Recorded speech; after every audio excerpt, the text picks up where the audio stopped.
Bonjour Sophie Coignard, journaliste. Bonjour. On est à quelques heures du tout dernier débat du duel, on pourrait le dire, entre Mitt Romney et Barack Obama dans cette campagne électorale américaine pleine de suspense. Et vous vous intéressez à une femme, à Michelle Obama. Elle peut emporter la différence ? Elle est le meilleur atout de son mari, clairement, pour 1000 raisons, parce que c'est elle qui fait le mieux campagne pour lui. Elle sillonne les États-Unis depuis plus d'1 an maintenant. Elle a une énergie incroyable, un charisme extraordinaire.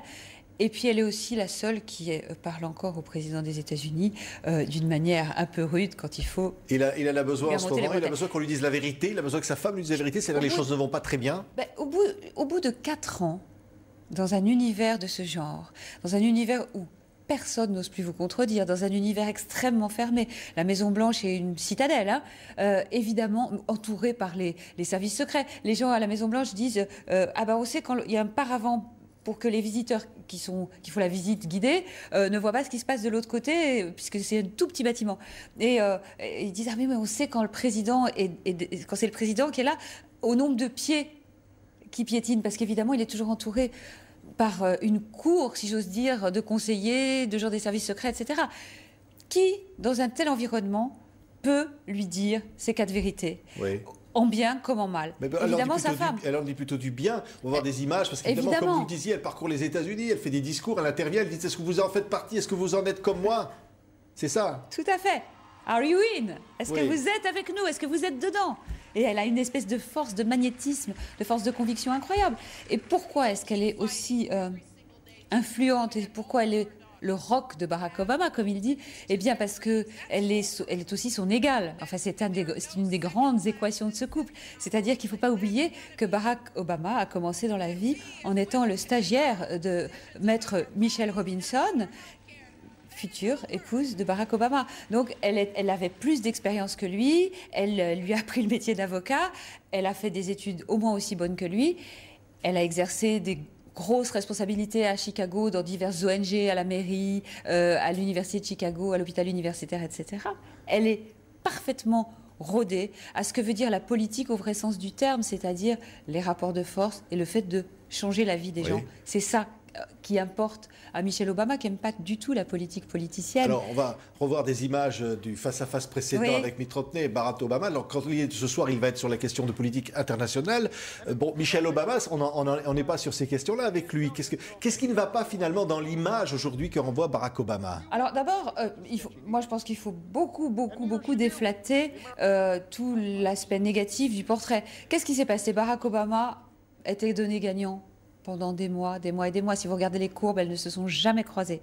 Mitt Romney était, pardonnez-moi, considéré comme un clown qui faisait des gaffes, qui disait un peu n'importe quoi, qui était passé. On a surestimé l'un et sous-évalué l'autre. Et donc, effectivement, faiblesse objective de Barack Obama au moment du premier débat, enfin, comme il a dit, vous savez, au dîner en smoking qui a eu lieu il y a quelques jours, où il y avait à la fois Romney et Obama pour une occasion caritative. Ah, je me sens bien mieux après la bonne et longue sieste que j'ai fait pendant le premier débat. Bon, c'est vrai qu'il était un peu apathique parce qu'il a sous-estimé son adversaire. Alors évidemment, ressortent des traits de sa... C'est un peu de prétention, c'est un petit peu de distance, comme on le lui reproche. Oui, bien sûr. Il a une certaine froideur. C'est Michelle qui l'humanise. C'est Michelle qui le rend réel. Et d'ailleurs, quand vous écoutez les discours qu'elle fait, les discours de campagne, qu'est-ce qu'elle raconte ? Elle parle jamais politique. Elle explique que Barack est là tous les soirs à 18h30 pour le dîner avec les filles et qu'ensuite, il fait des choses avec elles, qu'il va à l'entraînement de basket des filles, ce qu'il a arrêté pendant la campagne, mais enfin, on peut pas en demander trop, etc., qu'il est un des coachs de basket de leur équipe, etc.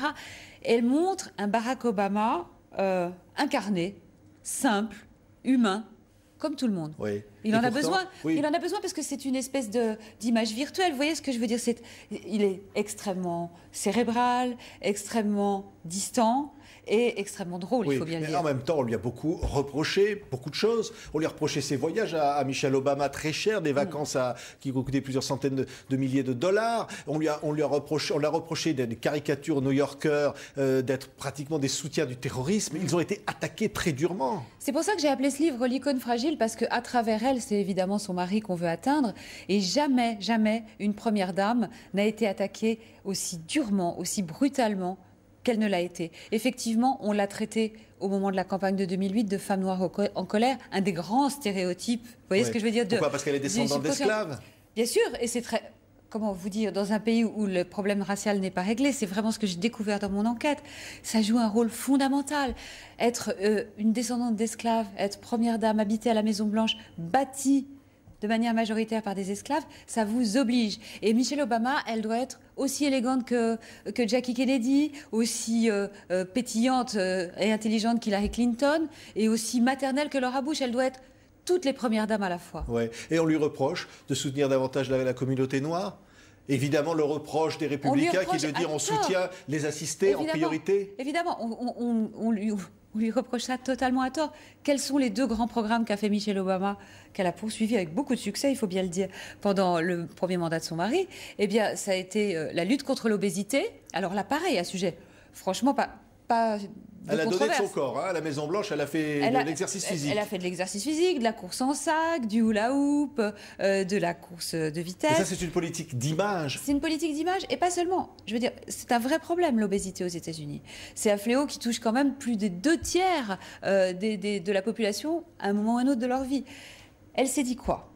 Où est le calcul là-dedans? Le calcul, c'est moins sur l'image que sur le fait qu'il fallait qu'elle trouve un thème important, pas quelque chose d'anecdotique, et qui en même temps ne soit pas un thème politique. Si elle fait de la politique, c'est terminé pour elle. Et pourtant, elle contrôle tout. Vous dites vous-même, vous lui avez demandé un rendez-vous, on a voulu contrôler qui vous alliez rencontrer, elle n'a pas voulu répondre à vos questions. L'icône fragile, elle contrôle son image parce qu'elle y est obligée. C'est ce que je raconte dans mon livre. Le degré d'attaque sur cette femme est inconnu, inégalé, et c'est quelque chose qu'on ne sait pas du tout. En Europe, on voit juste le côté icône, et on ne voit pas le fait qu'elle est en permanence obligée de... Alors peut-être qu'elle fait de l'excès de zèle, évidemment, mais elle est en permanence obligée, en tout cas, de contrôler son image, parce qu'elle considère qu'elle est un élément fondamental du changement de l'image des Afro-Américains et particulièrement des femmes noires aux États-Unis. Et s'il perd, j'allais dire si elle perd, elle va perdre avec lui. Eh bien, si elle perd, elle fait quoi? Eh bien, alors c'est la grande question. Tout le monde lui demande tout le temps. Enfin, moi, je suis allée à des événements à la Maison-Blanche avec des enfants, notamment quand ils peuvent questionner la première dame. La première question qui fuse, c'est alors est-ce que vous allez vous présenter après votre mari, etc. Ça la fait rigoler, et je pense que c'est sincère. Je pense qu'elle ne veut pas du tout de ça. Elle ne veut pas faire de la politique. Elle pense qu'il ne perdra pas? Non, mais surtout, quoi qu'il arrive, elle ne veut pas faire de la politique. Si elle est si engagée que ça, elle pense qu'il ne perdra pas. Mais de toute façon, elle aura une vie après la Maison-Blanche. Elle a 48 ans, elle a la vie entière devant elle. Et le plus beau carnet d'adresses du monde. Merci, Sophie Coignard. Michelle Obama, l'icône fragile, est donc publié chez Plomb. Merci d'avoir été notre invité à quelques heures du dernier duel Mitt Romney-Barack Obama. Merci. Merci beaucoup.